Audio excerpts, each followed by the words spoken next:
Vamos esperar um minutinho, professor, para ver se mais alguém entra. Eu já mando o convite para você, aí a gente já abre a live. E é isso aí, pessoal.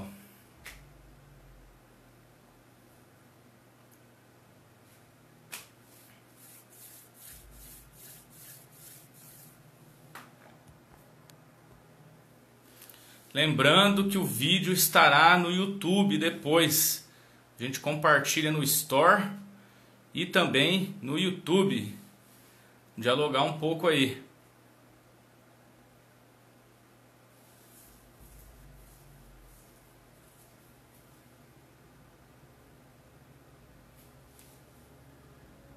Vou te mandar o convite, professor.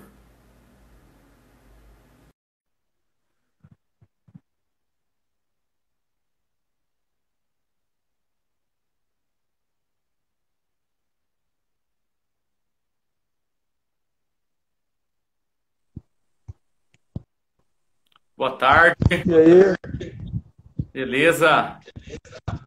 fala professor Yuri. Isso aí. Pessoal, quem já está aí, eu vou iniciar a live. Conforme for o pessoal que for entrando, fica à vontade para fazer pergunta. Beleza? Hoje a gente vai estar falando um pouco sobre jiu-jitsu e o nosso convidado é o mestre Rui Pedro Venâncio, que articula seu trabalho aqui na cidade de Maringá. Então, acho que a partir de agora convido você, professor, a se apresentar e contar um pouco da sua história. E vamos ver até onde vai essa conversa aí. Pô, legal. Pô, é um prazer aí estar participando dessa live com você aí.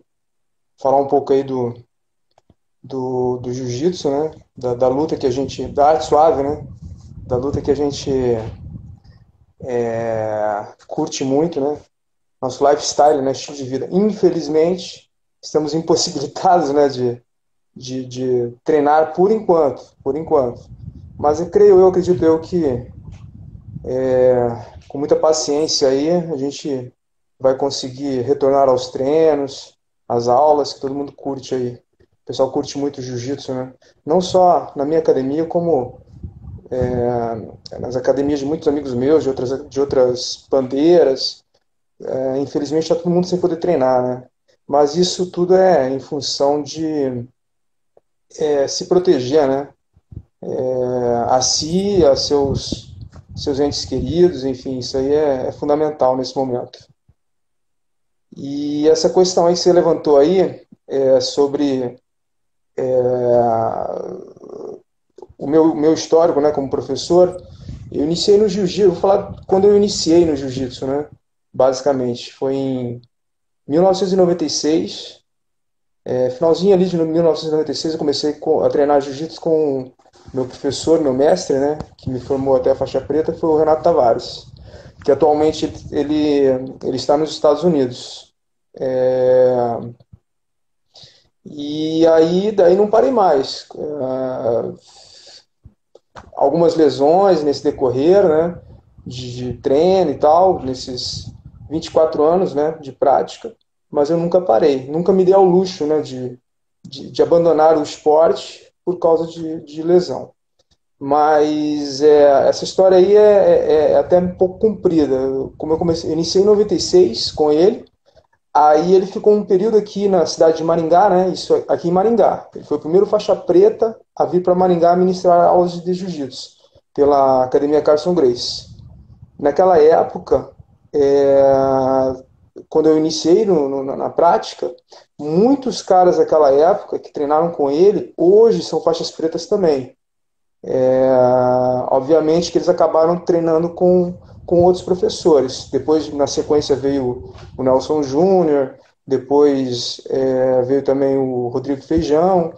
A grande maioria desses caras que começaram na mesma época que eu hoje, ainda continuam treinando jiu-jitsu, são faixas pretas formados pelo Rodrigo Feijão, aqui de Maringá, né? Mas eu acabei que me mudando para Curitiba, finalzinho ali de 97, começo de 98, e o Renato já ele tinha ido para Curitiba, ele recebeu uma proposta de uma academia de lá, e ele acabou indo para lá ministrar aulas de jiu-jitsu lá. E aí eu uni o útil ao agradável, como eu tinha sido convidado pela empresa para ir trabalhar em Curitiba, né, uma promoção e tal, falei, vou continuar treinando lá com o meu mestre, e aproveitar essa promoção, né, da empresa. E lá eu fiquei durante 10 anos, em Curitiba. Pegando a faixa preta em 2004, e aí quando eu peguei a faixa preta, eu já estava ministrando umas aulas em uma academia lá em Curitiba. Acabei saindo do meu emprego para ministrar aulas de jiu-jitsu e fazer educação física. Me formei em educação física em 2007. Quando foi 2008, eu retornei para Maringá. E em 2009 eu comecei a dar aulas aqui em Maringá. Voltei para cá com o objetivo real de dar aulas aqui na cidade de Maringá. Aí em 2009 eu retomei com isso, dando aulas de jiu-jitsu. E de lá para cá não parei mais. Só agora, né? Nesse período aí, essa fase agora que tá complicado para todo mundo, né? Professor, você mencionou aí que você tinha outro trabalho e aí largou esse trabalho e ficou só com o jiu-jitsu, né? O que que motivou você a fazer isso? Você falou que Assim, foi... eu trabalhei na. Perdão, pode falar, pode perguntar. Não, não, eu ia falar assim, qual foi o ponto assim que você falou para você mesmo? Não, cara, eu quero esse negócio do jiu-jitsu aqui, vou me enfiar de cabeça nisso. Então, eu sempre gostei muito de arte marcial, né? Eu pratico arte marcial desde os 13 anos, 12, 13 anos. Só não comecei antes porque não tinha condições mesmo. Aí, a partir dos 13 anos, acredito eu, comecei a fazer karatê. E foi até os 22 anos que eu pratiquei o karatê, chegando à faixa preta. E aí, eu sempre gostei muito de luta. E eu sempre tive esse interesse também. Durante a minha fase de atleta também, eu gostava de parar, ensinar, dar uns toques pra galera e tal. E eu achava legal isso aí. Daí, eu não estava muito contente assim com o meu trabalho, sabe? Não era isso que eu queria. Eu não me via chegando numa aposentadoria lá com 60 e poucos anos de idade e trabalhando na área de segurança, sabe? Apesar que, tipo assim, eu entrei como segurança e aí fui galgando cargos dentro da empresa, chegando a supervisor da área. Eu supervisionava toda a rede de mercado, da rede de Mercadorama no Paraná, em Curitiba e todo o interior do Paraná. E aí, só que eu não estava muito feliz com isso, sabe? Eu queria mesmo era enveredar por essa área de lutas mesmo, formar uma equipe, minha academia, né? Sempre tive esse sonho. E aí eu comecei a investir nisso, comecei a focar mais nisso aí, sabe? E daí por isso que veio essa saída da empresa que eu trabalhava, Sim. para me tornar professor de lutas, de jiu-jitsu. E quais são o que que você acha que é mais difícil dentro de uma academia hoje em dia, assim, professor? Você como professor, quais você acha que são as maiores dificuldades para lidar com o ambiente e tudo mais? Mas em relação ao que exatamente? Ah, em geral, assim, em relação à montagem de treino, sei lá, administração, os desafios, assim, diários, né? Tá, é assim.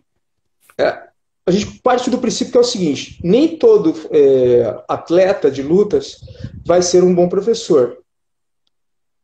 E nem todo professor também vai ser um bom gestor de empresa. Às vezes o cara leva o maior jeito para ser professor, mas não tem muito jeito para administrar uma empresa, porque não é fácil, né? Você fazer um planejamento de aulas é uma coisa. Agora, você planejar a gestão de uma empresa é bem diferente.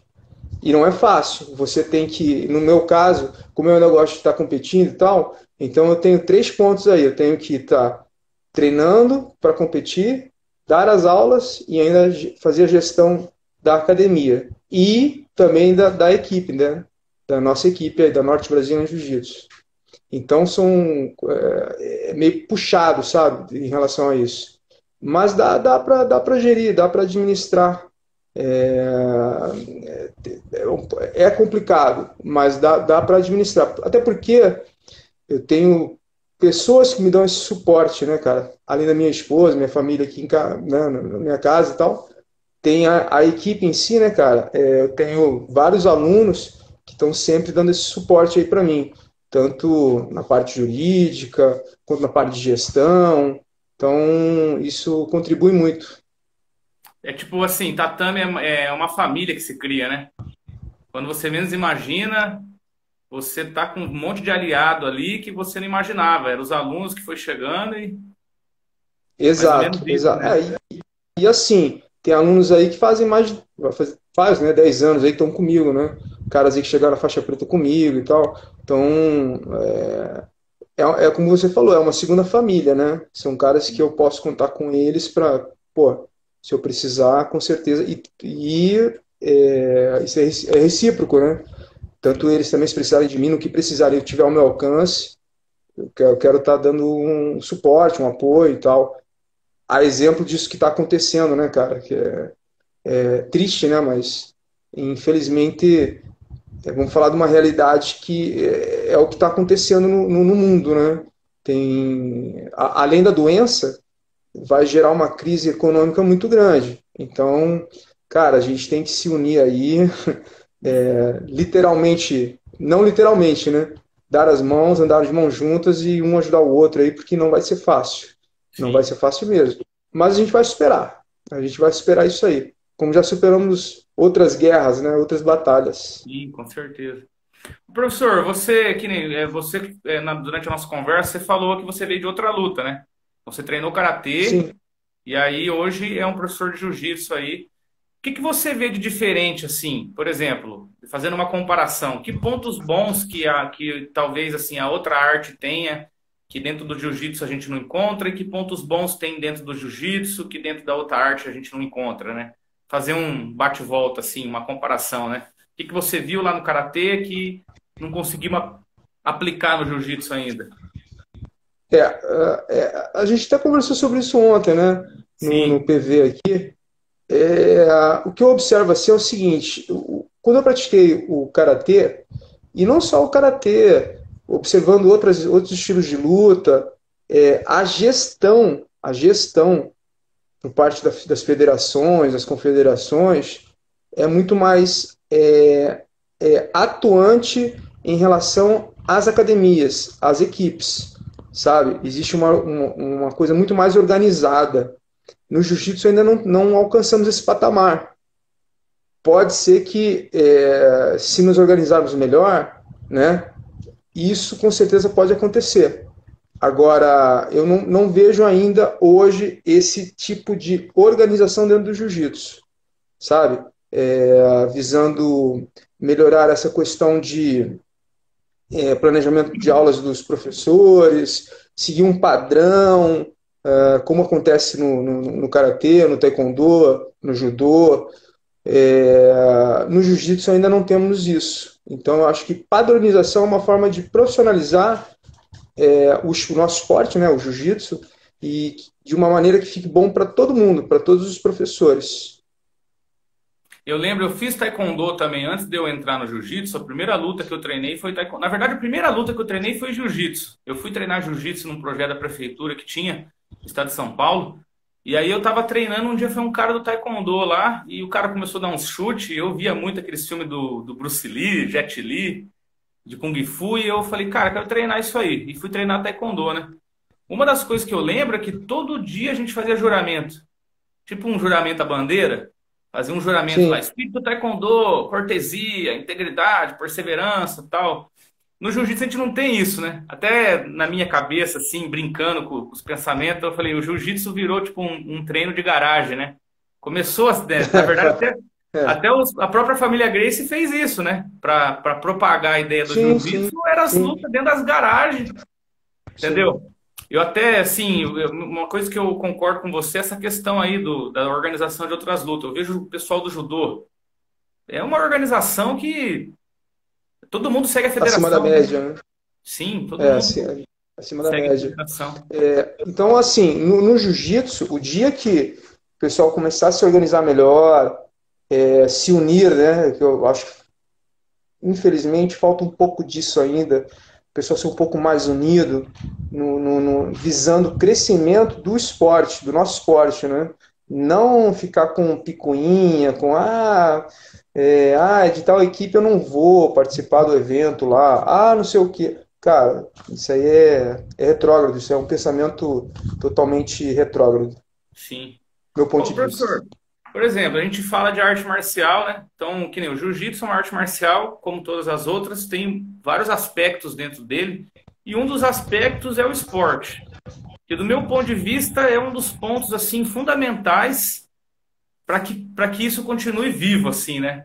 Tem gente que não gosta muito de ir lá competir, mas o fato de existir a competição, e você vê a luta, você vê as pessoas lutando, isso motiva mais pessoas a vir, né?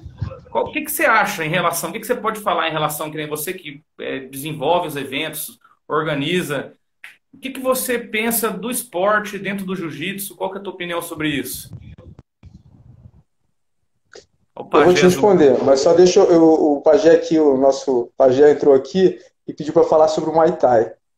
Pajé, nós estamos falando agora, nesse momento, a respeito do jiu-jitsu, mas não vai faltar oportunidade para a gente falar do Muay Thai, tá bom? Abraço, meu querido. Chamar o pajé para fazer uma live. Pajé. Vamos fazer uma live com ele sobre o Muay Thai. É. Mas deixa eu responder então a tua pergunta. Assim, é verdade, Pajé, judô tem muita disciplina. Mas assim, em relação às competições, eu acredito que quando você compete, você começa a participar de competições, você começa a ter uma visão diferente do jiu-jitsu. Você começa a entender o jiu-jitsu de outra maneira. E eu sempre digo o seguinte: quando meu aluno ou eu estou competindo, parece porque tem gente que fala assim, isso é papo de quem fica em segundo lugar, quem é perdedor. Não é, cara. Não é isso, não é essa a questão. Para você chegar a ganhar, se tornar um grande campeão, você vai ter que perder muitas vezes, cara. Você vai ter que passar por esse aprendizado. O perder faz parte para você poder acertar, voltar para a academia, acertar os erros onde errou e aí voltar e competir de novo. Ah, perdeu de novo. Não tem problema, meu irmão. Vamos treinar mais, vamos corrigir os erros na academia e voltar a competir de novo. Vai chegar uma hora que você vai ganhar, entendeu? Vai chegar uma hora que você vai se tornar um campeão. E o competir faz parte, você ganhar ou perder, isso aí faz parte, cara. Eu costumo dizer o seguinte, que quando você compete, quando você ganha, show, ótimo. Quando você perde, você não perdeu, você aprendeu. Entendeu? Você aprendeu que aonde você errou, você vai ter que corrigir para não voltar a errar de novo naquela determinada técnica onde você acabou perdendo, fez um movimento errado durante a luta. Volta para a academia, corrige e vamos competir de novo. Entendeu? Competir é muito bom, é excelente, cara, para todo mundo. Só que eu parto do seguinte princípio também. Nem todo mundo tem essa pegada de gostar de competir. Não, às vezes o cara fala assim, o cara tem medo. Não é medo. Às vezes é da pessoa. O indivíduo não é muito para competição, muita adrenalina. Na verdade, o cara, todo praticante de jiu-jitsu já é um campeão de estar ali dentro do tatame, participando de uma aula de jiu-jitsu, praticando o esporte em si. Porque luta, cara, luta é um negócio que mexe muito com o ego da pessoa. E não é todo mundo que vai tentar de novo e perder de novo no treino e vai ter que voltar de novo. Eu costumo dizer que, por exemplo, quem está começando, o cara que é faixa branca, ou aquele azul iniciante, que acabou de pegar azul, mas ainda toma uns amassos ali dos mais graduados e tal, esses caras aí são campeões. Se eles continuarem, entendeu? Porque eles não desistiram. Não necessariamente o cara tem que ir para uma competição, ser o melhor de todos, da academia, da cidade, sabe? Só o fato do cara estar ali praticando, treinando, indo todo dia, aprendendo mais e mais, e treinando, se dedicando, ele já é um campeão, na minha Sim. opinião.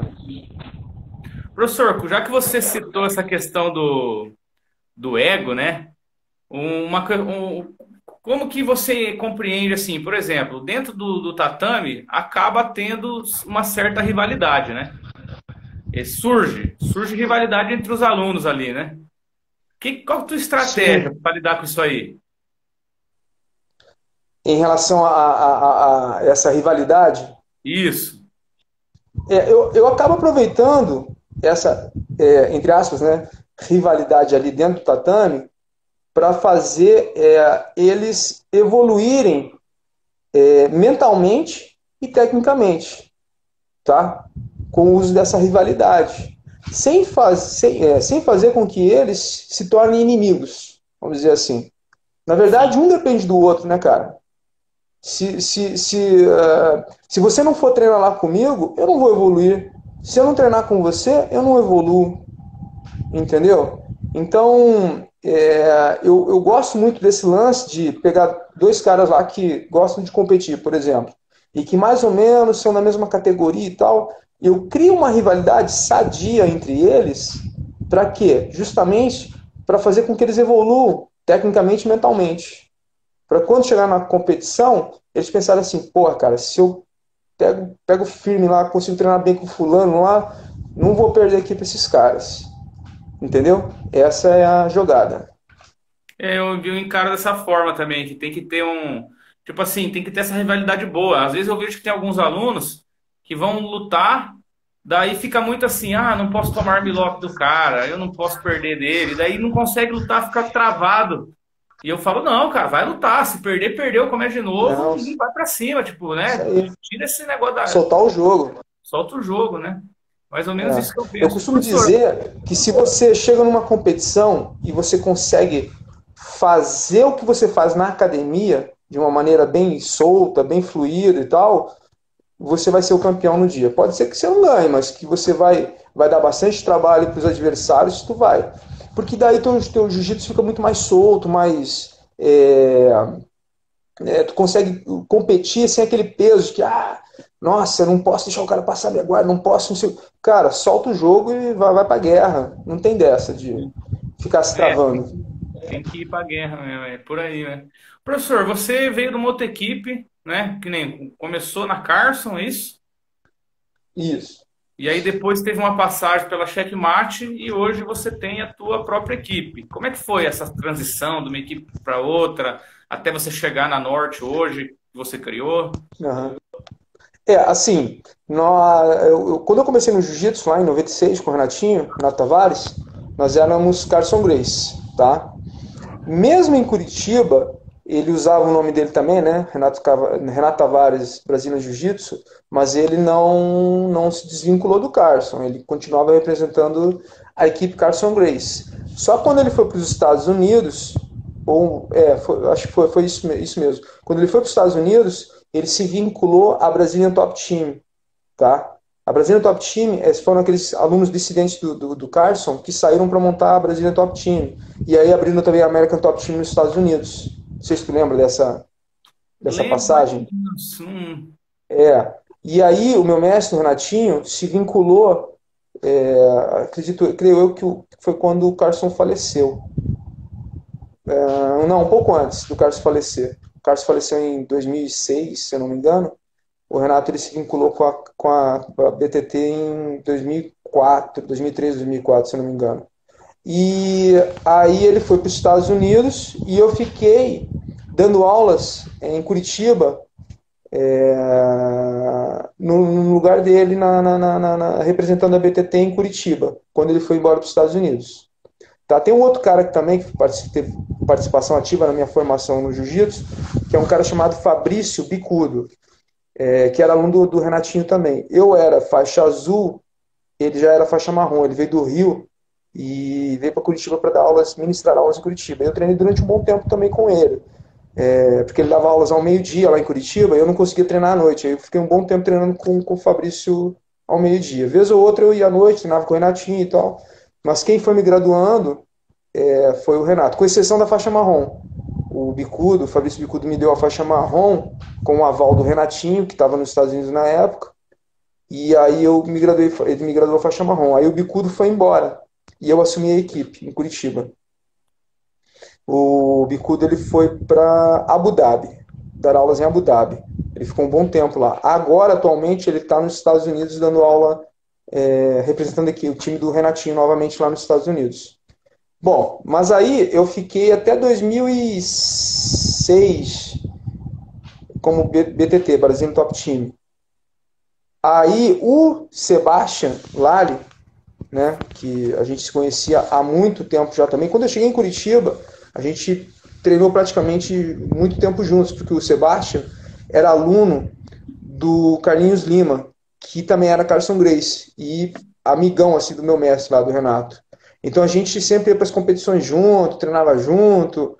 Eu visitava a academia do Carlinhos Lima, fazia treino com o Sebastião ia lá treinar com a gente, no Renatinho também. Então a gente tinha essa parceria. E aí o Sebastian, ele teve lá uns contratempos com o mestre dele e tal, acabou saindo da equipe e colou com o Leonardo Vieira, o Leonardo e o Ricardo Vieira, que tinham recém saído também da Alliance, que é do Fábio Gurgel, né? E montaram, não foi a Checkmate, foi a Brasa, a primeira equipe que eles montaram, que existe até hoje, a Brasa Jiu-Jitsu. E nisso o Sebastian estava junto com eles e me convidou. Como eu estava sem suporte, eu cheguei a conversar com o meu mestre e tal, falei, olha, pô, Renatinho, preciso treinar, quero continuar competindo, quero, tipo, me enveredar por esse esporte, né, cara? E aí ele entendeu numa boa e tal, porque para ele ia ser complicado ficar vindo pro Brasil e tal. E como eu não tinha muito treino, eu acabei colando lá com o Sebastião na época. E aí o Sebastião meio que se tornou o meu professor, meu mestre, né? Ele pegou a preta um ano e meio, 2 anos antes de mim, eu acho, se eu não me engano, com o Carlinhos. Que eu peguei em 2004, acho que o Sebastião pegou em 2002, uma coisa assim. Então, e aí eu acabei indo para a Brasa Jiu-Jitsu. Foi a primeira equipe que o Léo e o Ricardo montaram. Aí eles se desentenderam lá com o pessoal, com a cúpula da Brasa, né? A galera toda lá tinha também saído da Aliança, né? E aí resolveram montar outra equipe, que aí é que veio a Checkmate.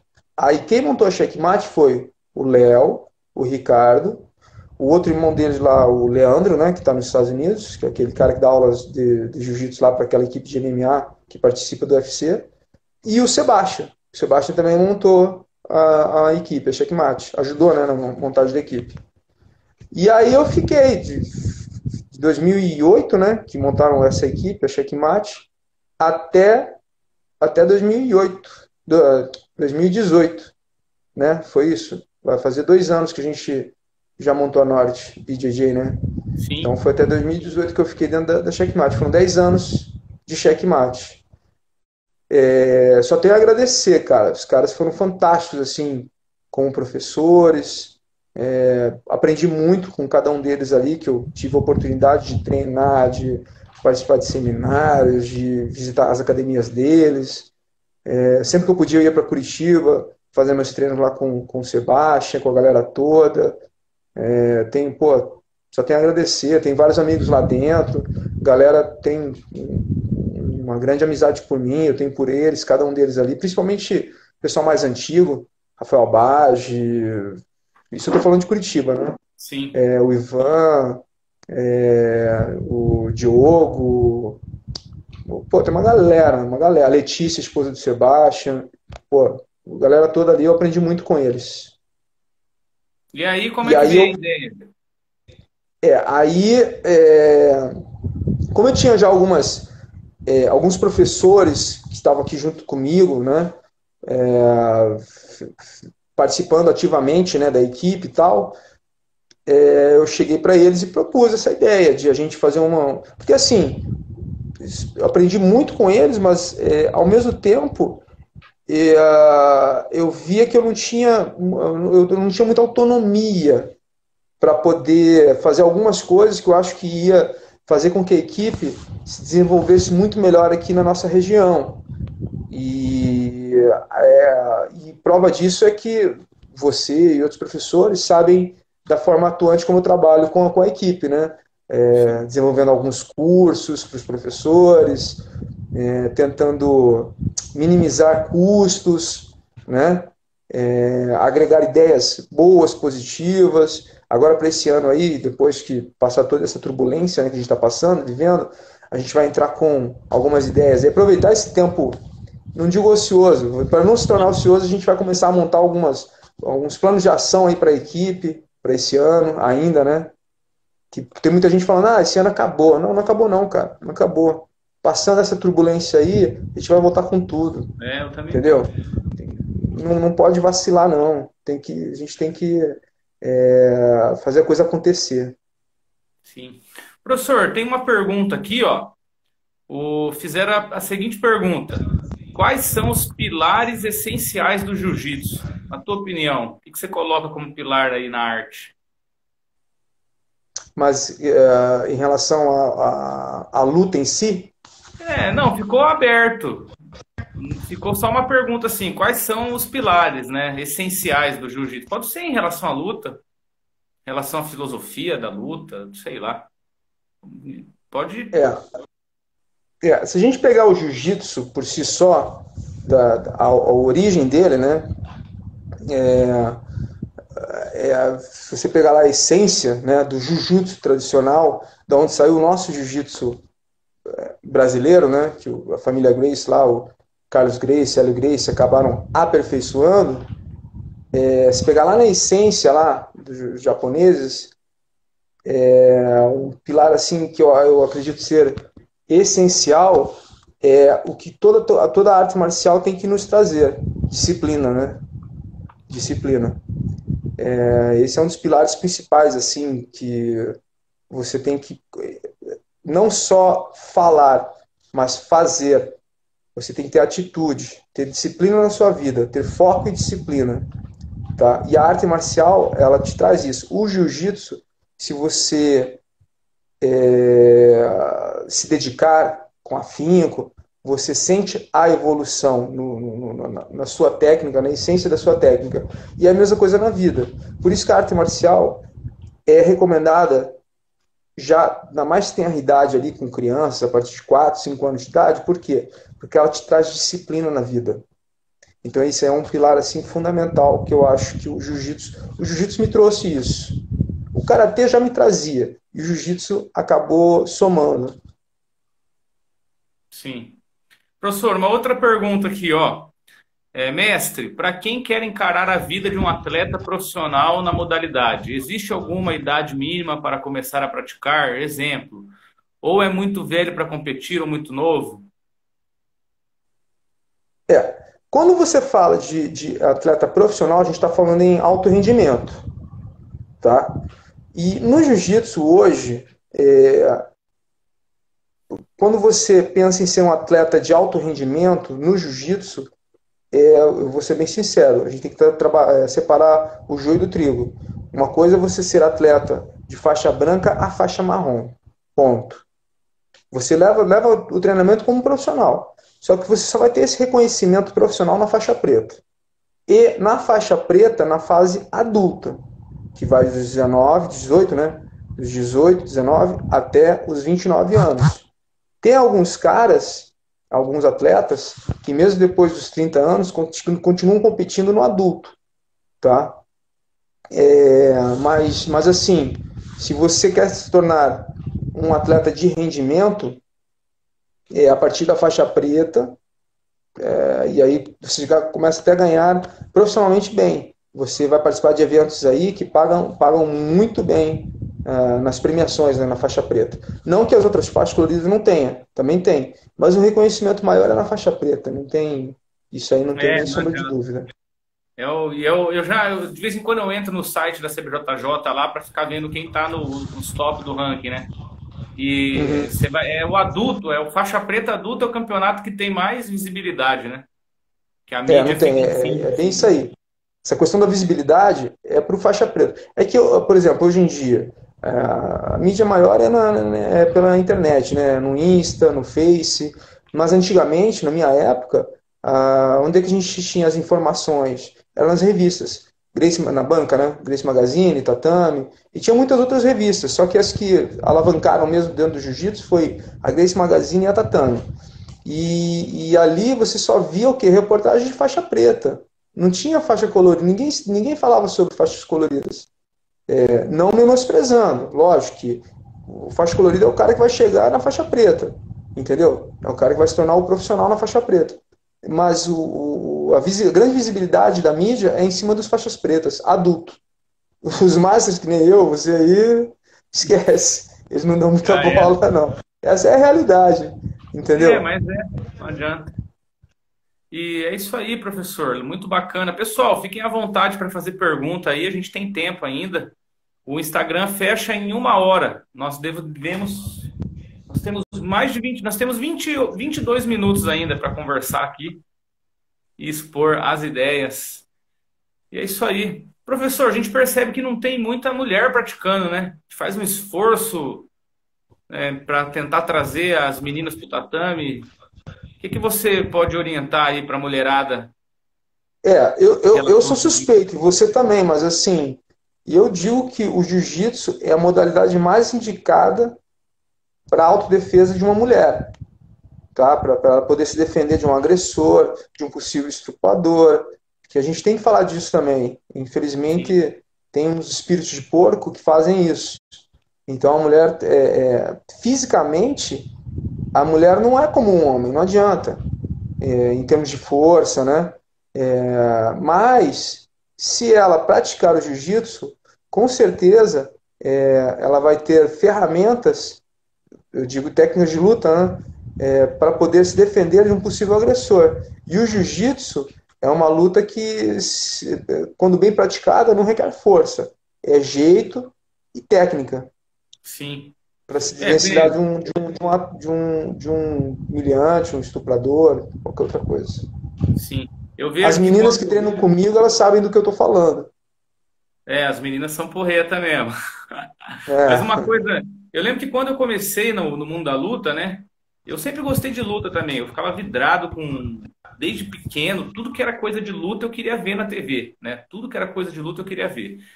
E aí eu comecei a treinar outras lutas, não gostava muito de jiu-jitsu, não. Eu tinha até preconceito, falava, aquele preconceito, né? Dois caras se abraçando, dá licença, né? se Mas daí comecei a atracando. treinar. Comecei a treinar o jiu-jitsu. Aí que nem hoje, quando eu consigo estar com bastante ritmo de treino, o meu peso é 78 quilos. Eu não consigo. Ele não aumenta e nem diminui, né? Quando eu estou conseguindo treinar semanalmente, todo dia ali, em alto rendimento, né? Até meu limite, meu peso é esse. E daí eu consigo lutar com um cara de 110, 115, 120. Essa é a maior propaganda que eu faço. Falo, pô, cara, eu tenho 78 quilos. E outra coisa, o jiu-jitsu é a única modalidade hoje em dia, se eu tiver errado, você me corrige aí, professor. Mas é a única modalidade que no esporte tem evento absoluto, onde os caras lutam a categoria e depois luta absoluto, que mistura as categorias. Não tem isso em outra modalidade esportiva. No karatê que eu praticava, tinha. Eu não Os sei caras se já agora fazem eles luta. ainda. Não sei se ainda tem. Mas na época que eu participava do karatê, tinha. O judô, se não me falha a memória, também tinha. Não sei, quem pode nos auxiliar aí que está participando aí da live aí é o Vinícius Isso. Marcondes, meu professor de judô, meu querido professor de judô. Ele pode responder se ainda tem o absoluto no judô. Mas o jiu-jitsu sempre teve, né? Desde que iniciaram as competições de jiu-jitsu no Brasil, que eu saiba, até hoje sempre teve a categoria absoluta. Sim. E é uma coisa fantástica, né? Porque se você. Acho que é o Pajé, para falar um pouco sobre o método de graduação, o modelo de graduação. Como não entendi, Yuri? Pagé, ele exclamou, né, para tipo assim, argumentar sobre o modelo de graduação. Deixa eu ver, não estou conseguindo subir aqui. Cadê? Ó, mestre, fala um pouco sobre o seu método de graduação. Seu método, professor, como você acha que, aliás, inclusive, né, já complementando, qual é o papel da graduação? Você está complementando ou ele está perguntando, o Pajé? Não, quem fez a pergunta foi o Pagé, mas para a gente complementar, né? Uhum. Tá, então ele quer que eu fale sobre o método primeiro, né? Isso. Tá. É uma coisa bem simples. Eu não acredito nesse negócio que, antigamente, o professor só graduava o aluno se ele competisse. Se ele fosse lá competir, ganhasse o campeonato. Eu discordo. Do início lá da nossa conversa aqui, da nossa live, eu deixei bem claro que nem todo mundo gosta de competir. Nem todo mundo tem essa pegada. A grande maioria. Segundo a CBJJ, que é a confederação que rege o nosso esporte, apenas 3% da população que pratica o jiu-jitsu no mundo compete. Então isso aí é ínfimo, né, cara? 3% é muito pouco. Agora imagina, como é que você ia graduar os caras? Às vezes o cara vai bem, treina bem, mas não gosta de competir. E o cara ele segura a faixa dele. Ou se estiver merecendo ser graduado por uma faixa azul, por uma faixa roxa, por uma faixa marrom ou faixa preta, ele tem que ser graduado. Não tem essa de ficar segurando o cara porque o cara não foi competir. Não. Lógico que eu sou um estimulador da competição. Eu acho legal competir, mas eu não fico obrigando ninguém a competir. Então, voltando à questão do método de graduação, eu deixo bem claro na minha academia que você vai chegar na faixa que você deseja ou quer conquistar, não porque competiu. Competir faz bem, mas principalmente porque você está se dedicando, treinando, participando das aulas, e está evoluindo e ajudando o seu parceiro de academia também a evoluir, entendeu? Isso que eu acho mais importante do que competir. O cara tá se fazer presente na academia, tá sempre ali participando, ajudando, contribuindo para a evolução da equipe, entendeu? Sim, entendi. Então, o papel, na verdade, eu também concordo, né, com isso. A gente tem que. É claro que é legal estimular os caras a competirem por causa do treinamento que é competir, né? É praticamente um treino isso aí para uma competição, né? Então é legal estimular, mas sim. Não tem como. Se a gente ficar obrigando todo mundo a competir, a gente não consegue trabalhar, que a galera não vai. Sim. Não vai. Sim. Professor, eu não estou te ouvindo direito. Você está conseguindo me ouvir aí? Tá, agora tá legal, mas não tá escutando? Eu estou ouvindo, mas está baixo. Será que abaixou o teu volume aí, alguma coisa? Não, o volume tá normal. Pessoal, aqui. Tá todo mundo ouvindo o mestre aí? Alguém dá um feedback para nós. Vamos ver se alguém dá um feedback. Pode ser que seja só no meu celular aqui, que no meio eu recebi uma ligação e daí abaixou o som, não sei porquê. Mas enfim, é isso, professor. Muito obrigado aí. Pessoal, obrigado a todos que estão participando. Nós temos alguns minutos ainda. E deixar um recado para a galera, professor? Fazer uma chamada? Oi? Quer mandar um recado a mais para o pessoal? Ah, sim. Com certeza. Quero deixar claro aí para a galera que assim que passarmos por essa turbulência aí, né, essa questão do Covid-19, nós retornaremos com tudo nas aulas, nos treinamentos, tá? Recomendo que sigam todas as orientações lá da Organização Mundial da Saúde, lá da OMS, né? E é uma coisa, cara, que sempre, para quem é mais raiz, vamos dizer assim, né? Meu pai, minha mãe sempre me cobraram muito isso. Hábitos de higiene, lavar as mãos, enfim, tudo isso que a gente sabe de cor e salteado que é para fazer, mas que muita gente não vinha fazendo. Agora tá no nosso subconsciente, né? Eu sou um cara que, eu vou na rua, eu já volto, eu vou tomar banho, ou então higienizo as mãos. Vou almoçar, vou jantar, vou fazer um lanche, lavo as mãos. O tempo inteiro tô fazendo isso. Eu também estou nessa. Professor, eu queria deixar uma palavra aqui, primeiramente, de te agradecer por ter participado com a gente hoje. Foi um prazer ter você durante esse tempo aqui. E outra coisa que eu queria dizer também, que não só da minha parte, mas é uma história que eu vou contar, uma história pessoal minha, tem você envolvido, mas que eu já ouvi outras pessoas falando disso aí, né? Para quem não sabe, eu vim de outra equipe e aí procurei o professor Rui, uma época eu estava sem equipe, e ele me aceitou fazendo parte da equipe dele, eu estou com o professor até hoje. Mas o que me fez te procurar, professor, quando eu estava sem equipe nenhuma, eu falei, cara, eu vou lá atrás do Rui.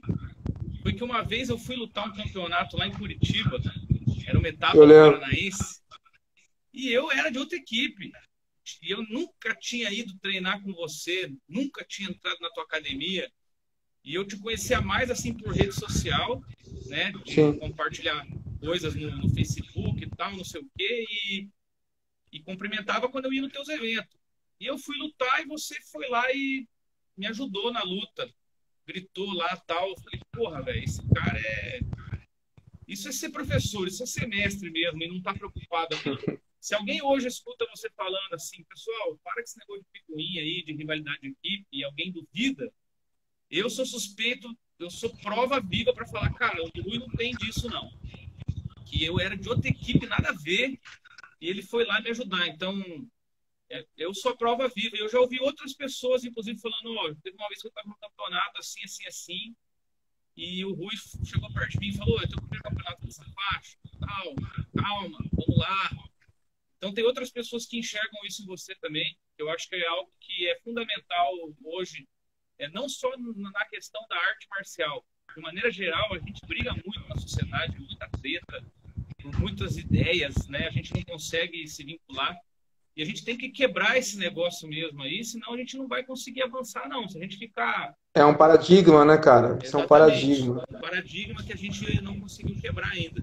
Então eu gostaria E te agradecer. infelizmente nas lutas, principalmente no jiu-jitsu, ainda tem muito disso, né, cara?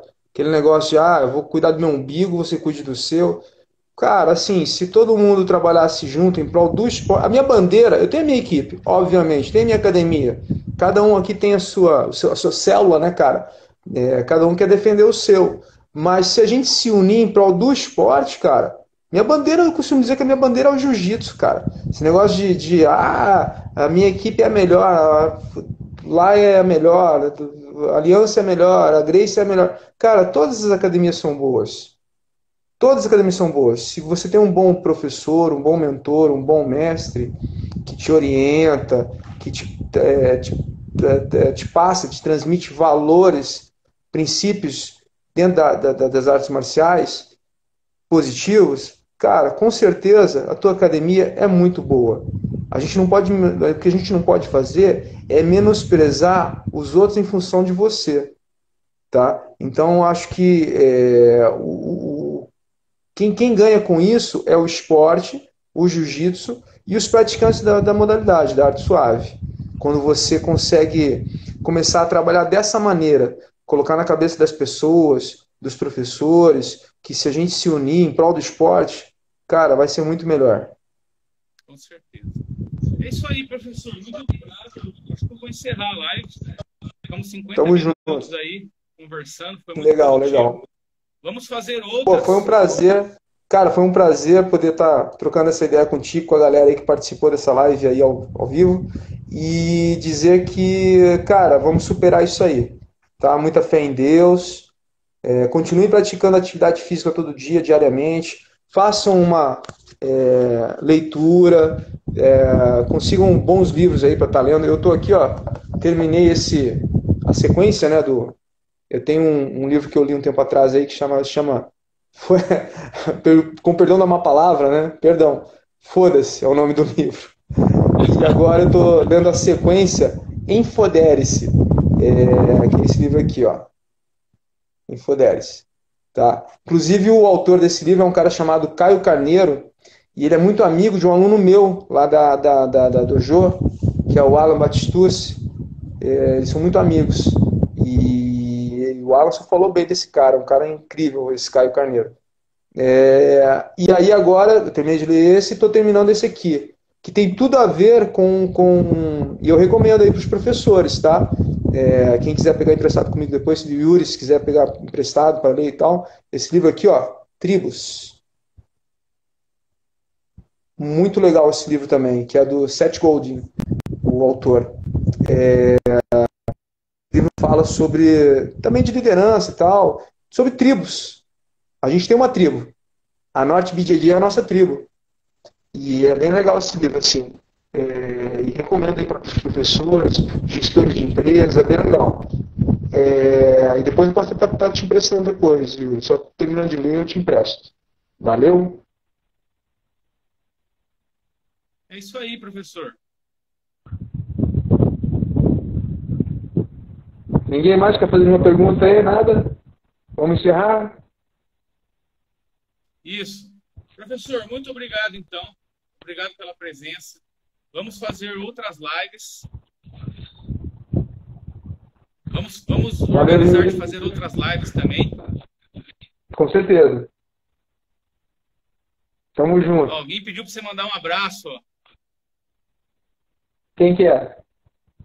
Renato Garcia, mestre Rui, manda um abraço pro Buiú. Buiú! Esse meu Buiú, cara. Esse moleque é faixa preta lá de Curitiba. Ele era aluno do Renatinho, aí treinou um tempinho comigo, depois foi treinar com o Sebastião e o Seba deu a faixa preta para ele. O Buiú hoje é faixa preta, se não me engano, terceiro grau. Terceiro grau, é. Já faz faz mais de 10 anos que ele é faixa preta. Uma fera, hein? O moleque é fera, o moleque é duro, piá é duro. E ele dá aulas também. Ele é como a gente é professor de jiu-jitsu lá em Curitiba. Se eu não me engano, ele tá dando aulas em Pinhais, um negócio assim.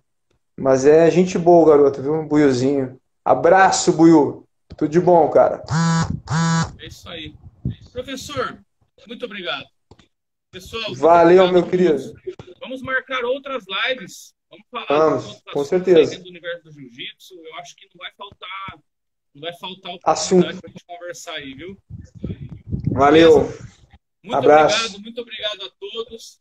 Saúde. O vídeo vai para o Store e depois eu compartilho no YouTube também. É só entrar no canal do Yuri Baroni lá. Beleza? Muito obrigado. Valeu. Valeu.